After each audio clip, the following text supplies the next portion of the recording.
Bonsoir à toutes et à tous, chers abonnés de Ségou Média. Bienvenue au journal d'information hebdomadaire sur Ségou Média. Deux activités sont en titre cette semaine, à savoir visite d'une délégation de la société civile au One Stop Center de Ségou et la remise d'aliments bétail aux agriculteurs de Cézanagara.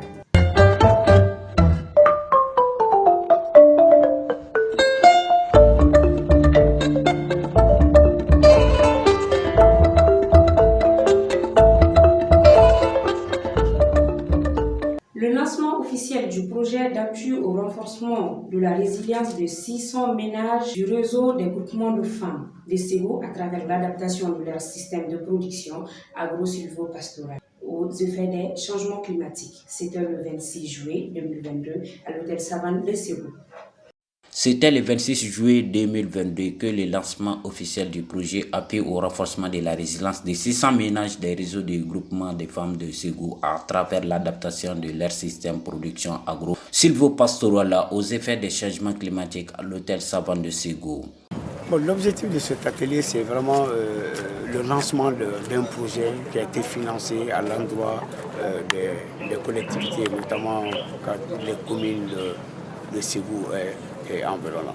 Donc c'est un projet de résilience climatique qui permet de renforcer la résilience de nos populations. Et ici, ce projet spécifiquement, c'est sur les systèmes de production agro-silvo-pastorale, comme je l'ai indiqué tantôt.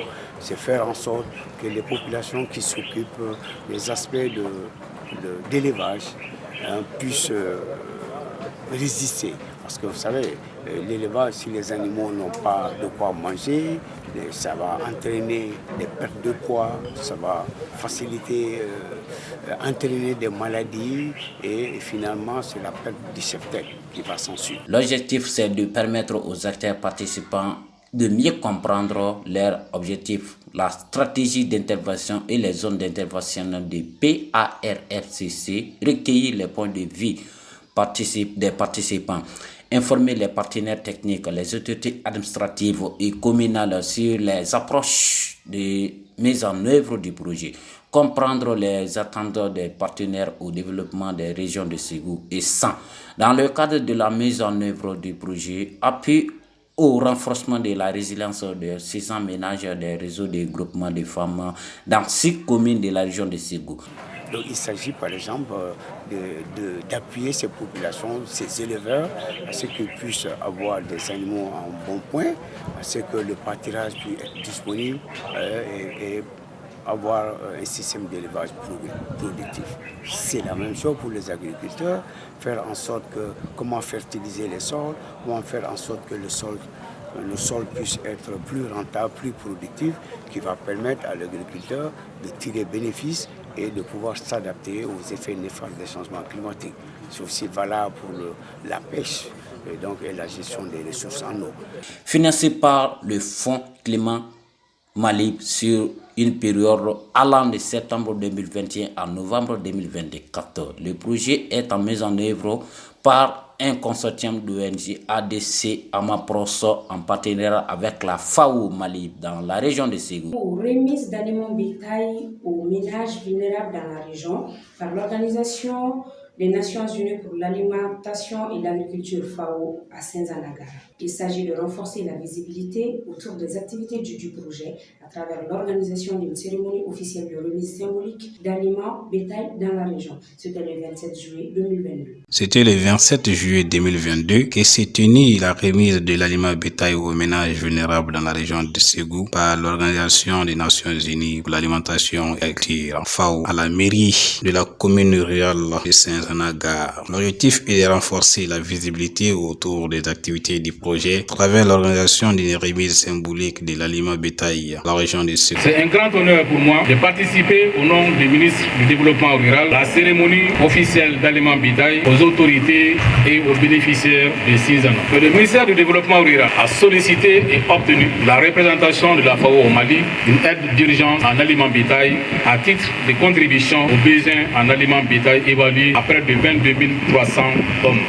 La campagne agricole 2020-2021 qui vient de se terminer a été durement marquée par l'insuffisance des pluies et leur mauvaise répartition dans le temps et dans l'espace au Sahel. En effet, la situation pastorale a été marquée par une installation tardive de la végétation et séquences sèches qui ont entraîné un retard de croissance végétative. La cérémonie qui nous réunit aujourd'hui est d'une importance capitale car il s'agit de la remise d'aliments bétail à nos éleveurs grâce à la bonne initiative du ministère du développement rural et de la FAO. Ça s'était fait.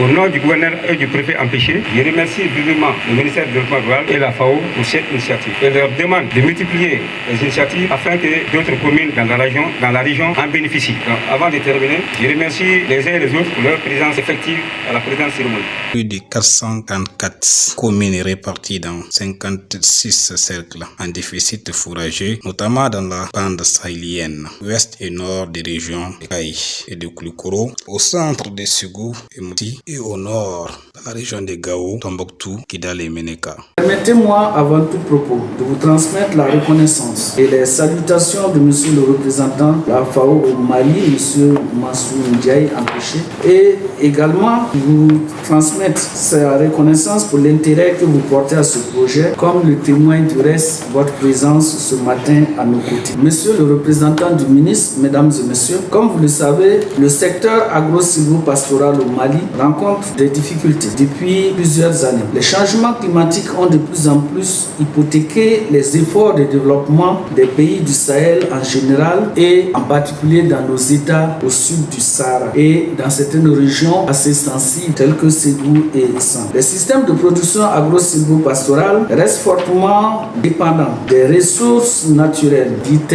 ressources végétales, animales, ressources hydriques, halieutiques, etc. Ces ressources demeurent sérieusement affectées par les effets des changements climatiques. Aussi, ces secteurs qui subissent déjà les effets négatifs des changements climatiques sont également aggravés par des pratiques d'exploitation quelquefois non adaptées qui affectent leur performance malgré les énormes potentialités de ces ressources. Le projet se veut une proposition de réponse contributive à cette contrainte. Il a pour objectif, comme l'ont souligné mes prédécesseurs, de contribuer à l'amélioration des conditions de vie de 600 ménages vulnérables. Financement par l'Organisation des Nations Unies pour l'alimentation et l'agriculture, FAO, l'objectif est de prendre les dispositions nécessaires pour l'information et l'implication des acteurs concernés par la remise officielle. Le 29 juillet 2022, les acteurs de la société civile ont rendu visite au One Stop Center de Ségou, à l'hôpital Nianakoro Fomba, avec comme objectif d'expliquer les 4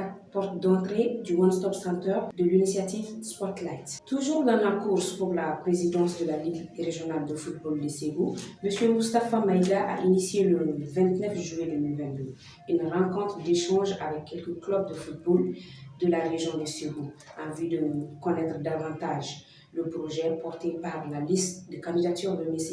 Moustapha Maïga concernant le football ségouvien. Examen du diplôme d'études fondamentales DF, session de juin 2022. Le 29 juillet 2022, les résultats sont apparus. Avec 223 244 candidats inscrits, dont 209 705 candidats présents, il y a eu comme admis 100 374 candidats. Le pourcentage global de réussite de cette année est de 47,86%, soit 20,81% de moins que la session de l'année 2021. L'équipe de Ségou Média a fait un tour au complexe scolaire Larousse de Ségou. Précisément, nous sommes au KNK. KNK, c'est l'une des écoles du complexe scolaire Larousse. Le complexe scolaire Larousse même est un regroupement de plusieurs écoles. Mais nous sommes là aujourd'hui, c'est pour parler des résultats. Dès le début, nous avons dit que nous avons 5 grandes dimensions. Et la première dimension, nous sommes une école saine qui protège la santé des élèves. La deuxième, nous sommes une école utile aux enfants. La troisième, nous sommes une école qui intègre et protège tous les enfants. La quatrième, nous sommes une école qui promet l'égalité entre filles et garçons. Et nous sommes une école où la communauté s'implique et applique. C'est ce qui fait que cette année, nous avons fait un bon résultat. Et au KNK de Ségou, nous avons fait 100%. C'est-à-dire que tous les élèves ont passé. À Larousse de Bougou, nous avons fait 71%. À Nyono, KNK de Nyono, nous avons fait 96%. L'appel que je lance aux parents. Dès le début, nous avons dit aux parents de nous faire confiance. Et tout ce qui est à notre pouvoir, nous allons faire pour former des élèves utiles à la nation, utiles à la famille, utiles au pays. Raison pour laquelle nous avons fait des particularités chez nous. Nous avons l'informatique dès le TP0. Nous avons une bibliothèque équipée et nous faisons l'arabe également de la première année jusqu'à la 9e année.